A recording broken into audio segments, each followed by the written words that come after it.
Hello friends, welcome to my YouTube channel. In this video, you will learn how to solve those series in which continuous term of AP is given in multiplication. Before solving the question, you must know about these important results. जैसा कि मैंने आपको video की starting में बताया था कि आपको TN या TR निकालना है। तो देखिए TN मैं निकाल रहा हूँ। TN equal to R into R plus 1 R plus 2। अब जैसे यहाँ पर हम मान लीजिए, सपोज कर लीजिए कि हम R की वैल्यू 1 रखते हैं, तो यहाँ पर 1 प्लस 1 और 1 प्लस 2 ये आ जाएगा 1 इंटू 3 इंटू 5। ये देख रहे हैं, ये पहली वैल्यू आपकी यहाँ पर आ गई है। इसी तरह अगर आप T2 रखेंगे तो ये आ जाएगा, T3 रखेंगे तो ऐसे, और सो ऑन। तो वैसे ही हमने TR निकाल लिया, R into R plus 1 R plus 2। तो क्या करिए, इन दोनों को मल्टीप्लाई कर दीजिए, तो आपका आ जाएगा R square plus 3R plus 2। अब क्या करिए, इसको इस ब्रैकेट से मल्टीप्लाई कर दीजिए, तो आपका आएगा R cube plus 3R square plus 2R। अब सिग्मा लगा दीजिए, R क्यूब, और आपको R की वैल्यू रखनी है 1 से लेके n तक, क्योंकि हमें n यहाँ पता नहीं है। अगर यहाँ कोई नंबर दिया होता है 10 टर्म से, यहाँ हम 10 लिखते हैं, और यहाँ लिख लीजिए Sn plus sigma 3R square R is equal to 1 to n sigma 2R R is equal to 1 to n। अब इसको आप सॉल्व करेंगे, जैसे मैंने आपको बताया था इम्पॉर्टेंट रिजल्ट में, तो इसकी वैल्यू आती है R क्यूब की। सिग्मा के अंदर R क्यूब की वैल्यू होती है n इंटू n प्लस 1/2 का होल स्क्वायर, प्लस यहाँ पे सिग्मा के अंदर कांस्टेंट दिया है 3 दिया है, उसको 3 को बाहर कर दीजिए तो आपके ब्रैकेट में बचेगा R स्क्वायर। तो सिग्मा के अंदर R स्क्वायर की वैल्यू होती है n into n plus 1 to n plus 1/6 plus यहाँ भी कांस्टेंट दिया है, इसे बाहर कर दीजिए। सिग्मा के अंदर R 1 से लेके n दिया है, तो इसकी वैल्यू आ जाएगी directly n into n plus 1/2। अब इस क्वेश्चन को आगे सॉल्व कर देंगे तो आपकी वैल्यू निकल जाएगी। ये लंबा मेथड होता है। Solving by method of difference. अब मेथड 2 लगाते हैं, इसे हम मेथड ऑफ डिफरेंस बोलते हैं। मेथड ऑफ डिफरेंस को लगाने से पहले आपको TR लिखना पड़ेगा, फिर TR को ब्रेक कर देना है इस चीज़ में। ये अभी आपको समझ में नहीं आएगा, जब आप क्वेश्चन को सॉल्व करेंगे तब आपको ये समझ में आएगा। तो मैंने TR लिख लिया है। आपको करना क्या होता है कि इससे एक आगे की टर्म सोचनी होती है और इससे एक पीछे की टर्म सोचनी होती है। अब यहाँ R है, R प्लस 1 है, R प्लस 2 है। इसी तरह अगर आगे होता तो R प्लस 3 होता, और इससे एक जो पीछे की टर्म होती वो R माइनस 1 होती।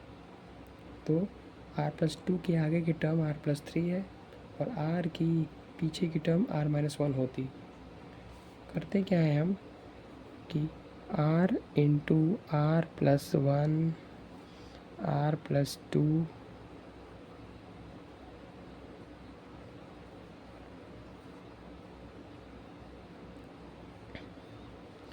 हम इससे एक आगे की टर्म और इससे एक पीछे की टर्म को घटा देते हैं। ठीक है, तो ये चीज़ क्या लिखी है, ये चीज़ 4 लिखी हुई है। आपको मैं करके दिखा देता हूँ कि कैसे ये चीज़ 4 लिखी हुई है। R plus 3 minus R minus 1 R plus 3 minus R minus 1। Okay, R से R कैंसिल हो गया और यहाँ 4 आ गया। अब ये 4 हमने खुद क्रिएट किया है तो इस 4 को हमें हटाना पड़ेगा, इसीलिए हम 1/4 से यानी कि 4 से हम डिवाइड कर देंगे और फिर क्या करना है कि इस पूरे ब्रैकेट को इससे मल्टीप्लाई कर देना है। हम 1/4 कॉमन ले लेते हैं तो r into r+1 r+2 r+3 minus r-1 r+1 r+2 bracket close. ठीक है, अब आपको ध्यान से देखेंगे तो आपको ये वाली टर्म जो हम वीडियो में डिस्कस कर रहे थे, ये टर्म यहाँ बनती हुई दिखेगी। कैसे दिखेगी? इसे आप FR मान लीजिए और इसमें से एक घटाते जाइए, क्योंकि यहाँ r-1 लिखा है तो एक घटाइए r-1, यानी -1 घटाएंगे तो यहाँ आएगा r-1। देखिए r-1 यहाँ है, r+1 में -1 यानी 1 घटाएंगे तो यहाँ r आएगा, r+2 में 1 घटाएंगे तो r+1 आएगा, r+3 में 1 घटाएंगे तो r+2 आएगा। तो ये चीज़ लिखी है FR-1। अब हमें क्या करना है कि हमें अब r की वैल्यू रखती जानी है। ठीक है, ये TR है अपना, तो हम r की वैल्यू 1 रखते हैं, T1। तो 1/4 1 into 2 into 3 into 4 minus 0 into 1 into 2 into 3। उससे T2 निकाल लेते हैं हम। 1/4 2 into 3 into 4 into 5 minus 1 into 2 into 3 into 4। ऐसे करते करते करते हम TN निकालेंगे। 1/4 n+1 n+2 n+3 minus n-1 n+1 n+2। और इन दोनों को जब ऐड करेंगे तो ये ऐसे ना आ जाएगा। आप कुछ कैंसिलेशन देख सकते हैं, जैसे 1 इंटू 2 इंटू 3 इंटू 4, और यहाँ पॉजिटिव में ये चीज़ दी हुई है और ये चीज़ यहाँ पे नेगेटिव में दी हुई है, 1 इंटू 2 इंटू 3 इंटू 4, तो ये दोनों कैंसिल हो जाएंगे। ठीक उसी प्रकार यहाँ भी ये चीज़ आएगी और यहाँ भी सिमिलर चीज़ आएगी नेगेटिव में, वो भी कैंसिल हो जाएगी। और ठीक इस प्रकार ये चीज़ भी कैंसिल हो जाएगी।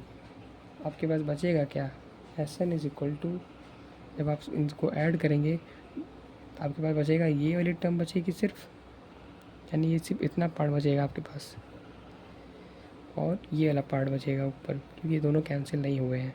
तो SN is equal to 1/4 n into n+1 n+2 n+3 minus 0, क्योंकि ये 0 से पूरा नंबर मल्टीप्लाइड है तो आंसर तो 0 ही आएगा। तो यहाँ -0 कर दिया मैंने, तो SN आपका हो गया SN is equal to 1/4 n into n+1 n+2 n+3। यही आपका आंसर है। Please subscribe my channel and like this video.